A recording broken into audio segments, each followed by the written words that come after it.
గలీజ్ స్మెల్ వస్తుంది తెలుసా. స్మెల్ చూసుకో, తిని రావాలి. కేఎఫ్సి నిజామాబాద్ వేణుమాల్ చూసుకో. This is what is going. అన్నా దెబ్బలు తింటాను, అర్థమైందా? నువ్వు వేషాలు వేసినా అంటే ఇప్పుడు దెబ్బలు తింటావు, అందరు బయట తీసి కొడతాను నిన్ను, అర్థమైందా? నువ్వు నవ్వుకుంటా మాట్లాడుతున్నావు, మరి స్మెల్ రావట్లేదా నీకు? చికెన్ పీస్ లెగ్ పీస్, అది లెగ్ పీస్లు అన్ని అట్లానే. నేను ఇప్పుడు తీసేస్తే ఈ పడేసిండు. ఒకటే వచ్చింది. వేషాలు వేస్తున్నావు, గుర్తాపలిసిందా లేకపోతే బ్లడ్ అది అంటే అట్లా సర్వ్ చేస్తారు. అది అతను కూడా సేమ్ కాదు సేమ్ బ్యాడ్ స్మెల్, గలీజ్ స్మెల్ వస్తుంది. అది ఎప్పటిది అది? అవి ఫ్రోజన్ చేసిన ఎన్ని సంవత్సరాలది?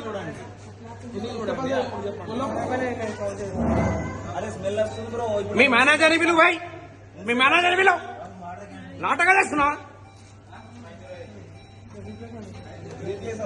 రీప్లేస్ అవసరం లేదు. మీ మేనేజర్ ఇలా ఫైన్ వేపిస్తా, మాకు ఇలా గుద్ద వల్ల కొట్టేస్తా. నవ్వుతున్నాడు సిగ్గు లేకుండా. ఎందుకు నవ్వుతున్నాను? నాటకాలు వేస్తున్నావు. అక్కడ మసాలా కూడా అందరికి చెప్పాలంటే ఆర్డర్ ఇచ్చిన వాళ్ళకి అందరికి చెప్తారు అందులో.